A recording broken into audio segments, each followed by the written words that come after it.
Hey, you guys, what's up? Hey, alright. So let me go through this. Sorry that it's dark. It's actually dark outside because of a storm, pretty much. So we're gonna try to get through this. I was thinking about you guys actually. I woke up the other day at like 3 a.m. and I was like, let me write these things down. And I thought about this because I saw a mouse like 3 weeks ago or something, and I was like, ill. Narcissists are just like mice. Get a pen and paper. You might want to write these things down, and if you don't, that's okay too, because I brought my notes. Let's go. Let's get into it. Let's jump right into it. The first thing I wrote about narcs being like mice is that they shit where they eat. Yeah, they shit where they eat. So yes, they're living it up at your house. They're doing a really great job living it up at your house for free, of course. And they take a what? A huge dump on their environment. They take a huge dump on everything around them, even though that's where they get food and shelter from. They still don't think twice, not even once, about fucking that up by taking a steaming hot shit on it, right? So that's one thing that narcissists do. Every single place that they go, that they get any benefit from, they're going to shit on it. Period. Doesn't matter how good it is, doesn't matter how gross it is. They're going to shit on it.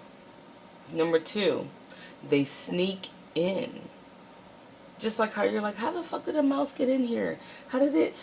But no, they sneak in, right? What they do as narcissists, though, is act like they're a certain kind of person or whatever it is they're pretending to be. And they basically sneak into your life.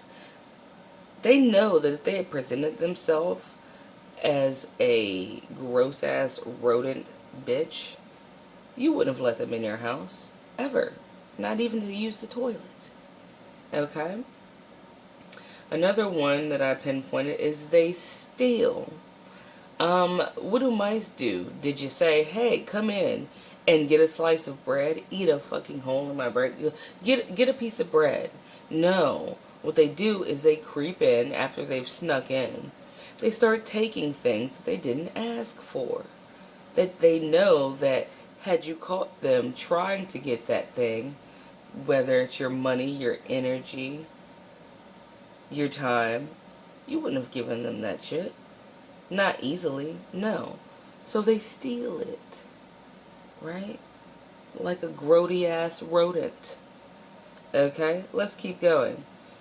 They're always looking for a place to eat for free. Why do mice come into your house? Well, they're hungry, right? And they didn't work for it, did they? They just want to creep around your place and scoop up some crumbs. Or maybe get into something that wasn't even open yet. Right? And it's for free. For them. I mean, they had to creep in your house to get it. But, I mean, theoretically, it's still free for them, isn't it? You worked hard for it. They're just eating it for free. They're just kicking it and lounging and eating and giving nothing except for shit, right? All right. They're always looking for a place to eat for free. Let's see. They will make a nest in the messy places, especially messy areas in your life. I wrote in quotations, so set boundaries, have boundaries.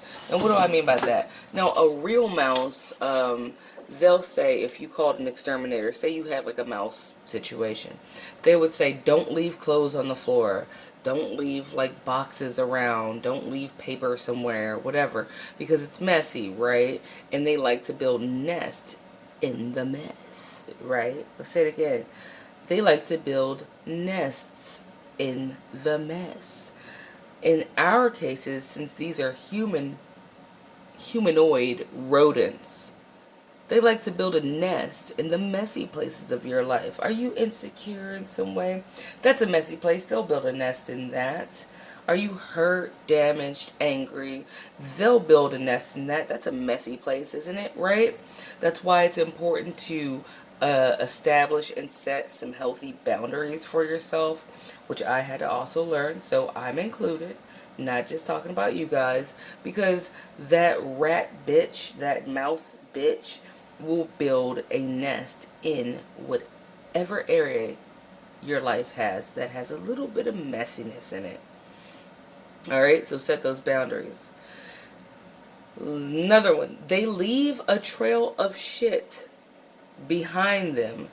That's how you know where they've been.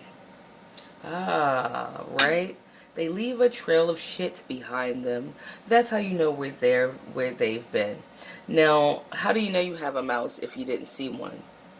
Because they shit all over the place. There's poop everywhere in that area, right? And so they leave like a trail of shit. Why do they also leave a trail of shit? We'll get on that one because that's in this list too. So I won't go there right now. But they leave a trail of shit. What's the trail of shit in the narc's life? It's a string of broken hearts. A string of people with broken hearts that they caused that probably want to kill their ass, hurt their ass, find their ass because they have stolen from those people, including yourself. They have broken their hearts, including yourself. They've made babies they don't take care of, possibly including yourself, maybe not, right? And you can tell there's a trail of it. Their track record is on fucking fire in a bad way. It is gross the fuck out. Is beat. It's beat like meat, right? So that's how you know where they've been. Oh, like my ex-narc. Oh, I don't live in Baltimore anymore. And then when someone wants him to go to Baltimore, which he might sneak in and out of Baltimore, he can't actually like chill there because he might bump into somebody that he fucked over, which are tons of people. So you can't even like live there ever again unless those people are gone because you left a whole trail of shit behind you. Moving along. All right. They create holes in everything you worked hard for. My example of that would be, let's go mouse first. Real mouse first. You buy a loaf of bread. You put the loaf of bread in a bread basket. You put the bread basket on something that's high up, but mice jump, don't they? Because they'll go to any length to get something for free, much like the narcissist. Next thing you know, you're going to make a sandwich for you, your kids, your spouse, and there's a fucking hole in the side of your bread bag. And you haven't even opened that bread yet. Much like the narc, right? Because you got to throw that bread out now. You ain't about to eat no mouse bread. Fuck. So, yeah, the narc does the same thing. Everything that you worked hard to get with your money, your time, your effort, your life, the narc is like a shitty, big, gigantic mouse that bites a hole in the side of that fresh ass shit. You know, that fresh loaf of bread that you worked hard to go and purchase. And now no one can use it because they've ruined it. It's tainted now. Much like your finances, much like your home that you worked hard for, much like your car, your job, your social circle. Yeah, same difference. They're like a big ass rodent that ate through a new fresh loaf of bread. Another one, they carry disease. Yes, rodents carry diseases. You're sitting around sneezing and choking and shit, and it's really because Mickey is running through your kitchen. Alright? You didn't even know Mickey was in there. And he probably got Minnie up in there too, with some little bum-ass, badass piece of shit, should have never been born-ass kids up in that shit. Little mouse bastards running through your shit. Right?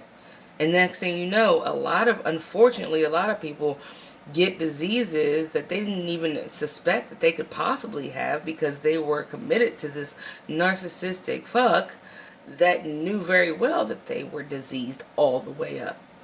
So they carry diseases and have no intentions on telling you about them and love to spread them. Let's keep moving.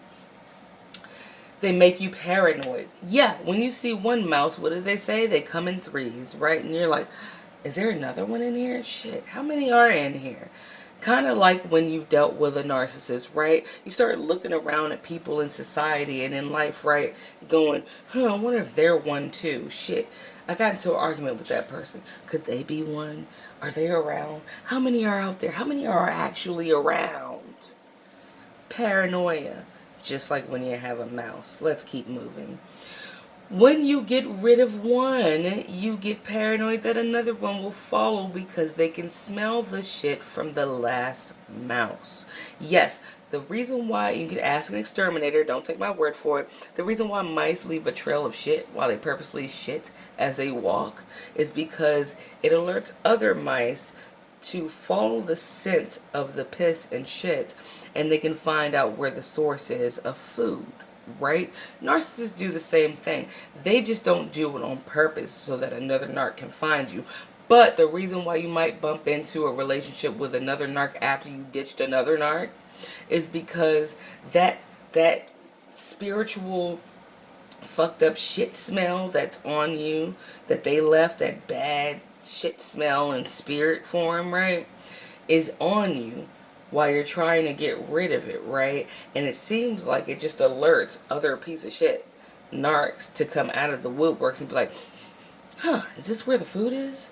Ooh, that looks good. And that's why you bump into ones back to back to back. They leave that trail of shitty shat. Okay? Alright. Here's another one. I wrote, heal before you enter another relationship. Or, as I call it, relation shit. That's to piggyback off the fact that if you don't heal and take your time, you more than likely will run into some more narcs because of that trail of shit smell from them, that residual energy. So take your time, heal, even if it gets what you might, assume feels lonely. It's not loneliness. You need that time. Take that time and get yourself together. You really deserve it. Or else that residual shit smell from that last narc will attract another narc. Okay? And we don't want that. Alright, I wrote, they are extremely hard to get rid of. Aren't mice just so hard to get rid of? You're like, I set a trap there. I saw you come out of that hole in the wall. So I put a trap next to that hole in the wall. And then all of a sudden, you're skipping over, hopping over the shit.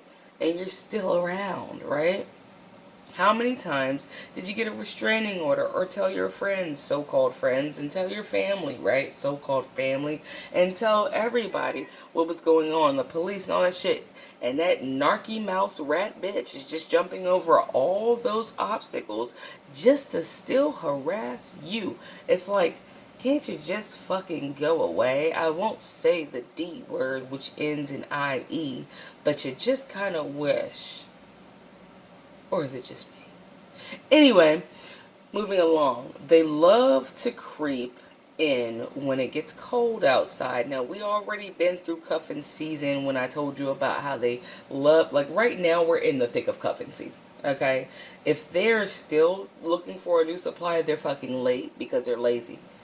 LL, not Cool J. They're late and lazy. Alright? But they love to find somewhere to chill. Wintertime is really when they look for a new home to squat in.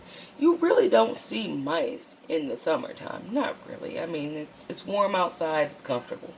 It's when the situation and the environment gets uncomfortable outside that they start looking for a bunch of routes to get inside, right?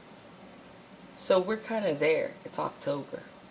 Happy October 1st, by the way. Man, there's so many gross things I can compare them to, but mice, that's one of them. I was like, Anyway, I love y'all, and I hope this helped and resonated in some way. And just have a really wonderful weekend. Narc free, I hope. Okay, bye.